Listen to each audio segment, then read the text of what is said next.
కుత్బుల్లాపూర్ నియోజకవర్గం షాపూర్ నగర్ మార్కెట్ లో జీహెచ్ఎంసీ జవాన్ చంద్ అత్యుత్సాహం ప్రదర్శించారు.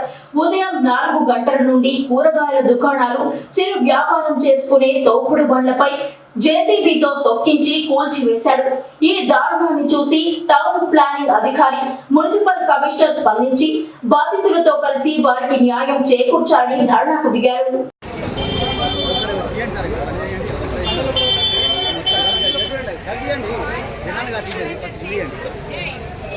గదియండి